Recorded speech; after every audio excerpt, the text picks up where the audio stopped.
तपाईहरू जति बेला पनि very भनेर प्रयोग गर्ने गर्नुहुन्छ जस्तै very good, very bad, very beautiful. Don't say very all the time. Instead of very, what to say? Very को सट्टामा के भन्ने त? जति बेला पनि very भनिराख्दा अलिकति नराम्रो सुनिन्छ र आज हामी त्यसको बारेमा सिक्ने छौं। तपाईहरू रेडी हुनुहुन्छ त?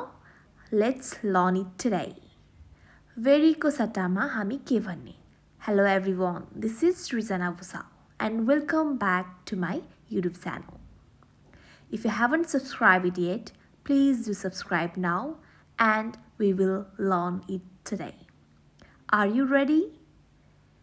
यदि तपाईहरू रेडी हुनुभयो भने कपी र कलम लिएर अगाडि बस्नुहोस्। हामी आज सिक्ने छौं very को सट्टामा हामीहरू कसरी शब्दहरू प्रयोग गर्ने।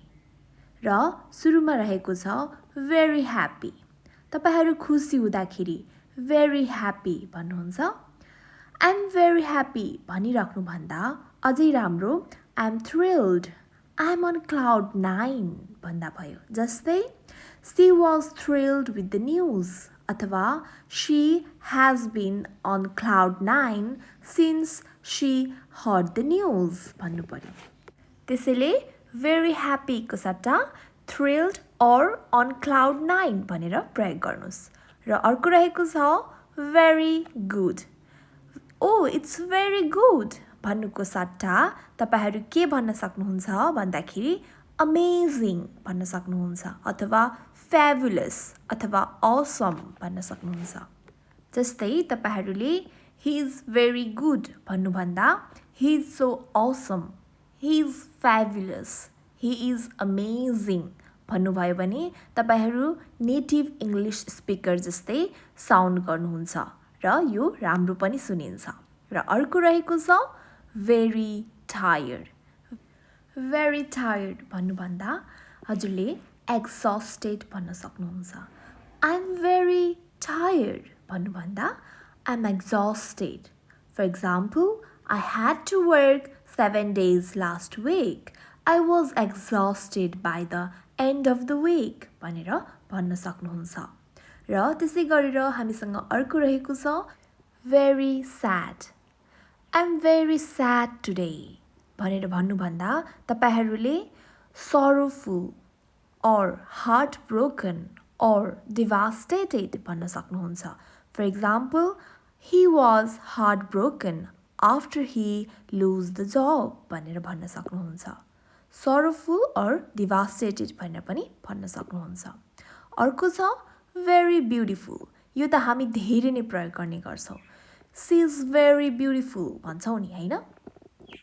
She is very beautiful भन्नु भन्दा she is so charming in this dress अथवा you are very beautiful भन्नु भन्दा you look stunning, you look gorgeous in this dress भन्नु पर्यो।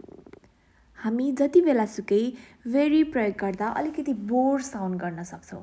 त्यसैले very nice, he is a very nice man भन्नु भन्दा he is a kind man भन्नु पर्यो। very nice को सट्टामा हामी kind प्रयोग गर्नु पर्यो। र अर्को रहेको छ very often. very often को सट्टामा हामी frequently प्रयोग गर्न सक्छौं। जस्तै I have heard him talk about that very often भन्नु भन्दा I have heard him talk about that frequently भन्नु पर्यो है। very often को सट्टामा frequently। र अर्को रहेको छ very bad. very bad भन्नु भन्दा awful भन्नु पर्यो। he is very bad भन्नु भन्दा he is terrible अथवा awful, horrible अथवा dreadful पनि प्रयोग गरिन्छ। त्यसैले हामी अब धेरै he is very bad अथवा that is very bad भन्नु भन्दा that is horrible, that is awful, it's terrible भन्नु पर्यो। त्यो भन्यो भने हामी अलि नेटिभ स्पिकर जस्तो साउन्ड गर्छौं। त्यसैले अब very bad नभन्ने। हजुरहरूले it is very cold out there भन्नु भन्दा it's freezing out there भनेको अझै नेटिभ सुनिन्छ। त्यसैले अब very cold भनेर प्रयोग गरिराख्नु भन्दा very cold को सट्टामा तपाईहरू freezing भनेर प्रयोग गर्न सक्नुहुन्छ। र हामीसँग अर्को रहेको छ very smart.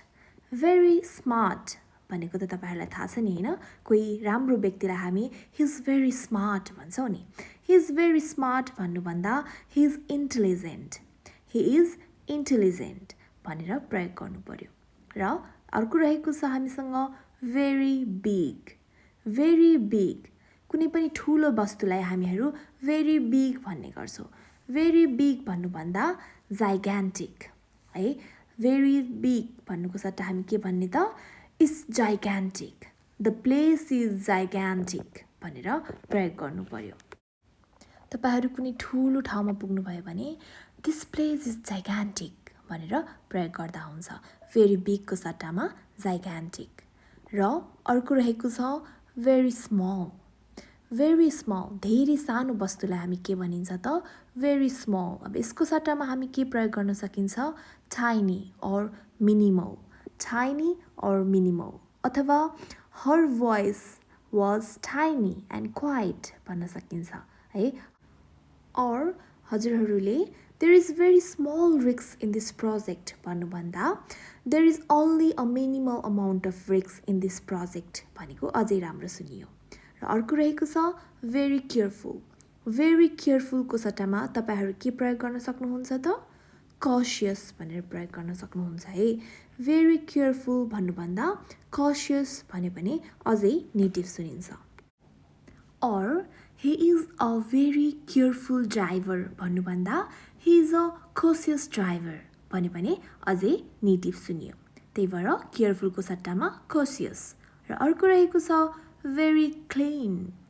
Very clean भनेर कुनै ठाउँ सफा देख्नु भयो भने it is a very clean place भन्नु भन्दा spotless, immaculate भन्यो भने अझै राम्रो सुनियो.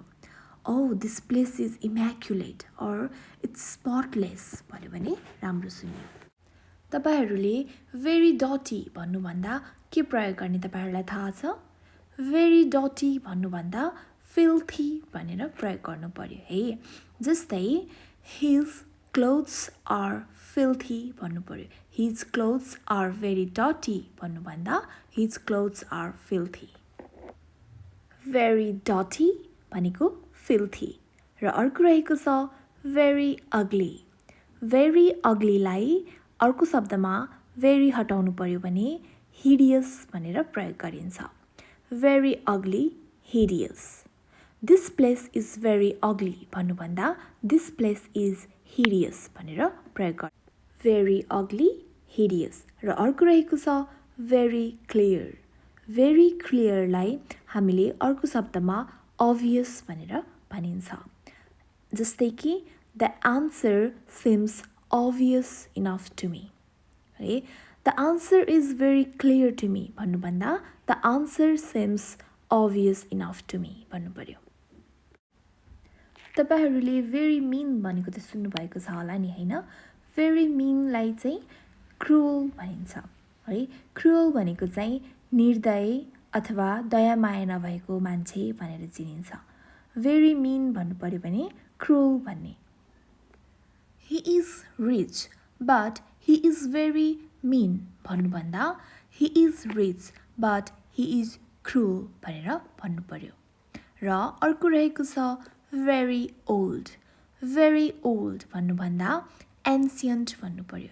This building is very old भन्नु भन्दा this building is ancient भनेको पुरानो, एकदमै पुरानो छ यो बिल्डिङ भनेर भन्नु पर्यो. यो भवन पुरानो छ, ancient. र अर्को रहेको छ very open. very open लाई चाहिँ हामी के भन्छौँ त भन्दाखेरि यदि तपाईले धेरै very प्रयोग गर्नु मन लागेन अथवा धेरै very प्रयोग गर्दा नराम्रो सुनिन्छ भन्यो भने transparent प्रयोग गर्नु पर्यो है. धेरै very प्रयोग गर्नु भन्दा very open लाई transparent.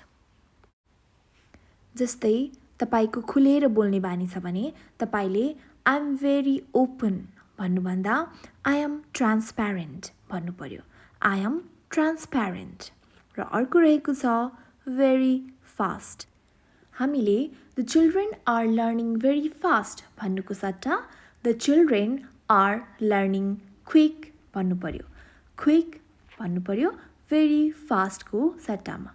The children are learning very fast भन्नुभन्दा the children are learning quick भन्दा राम्रो सुनियो. For more interesting videos in future, please do like, share and subscribe to my YouTube channel. Thank you. Bye for now.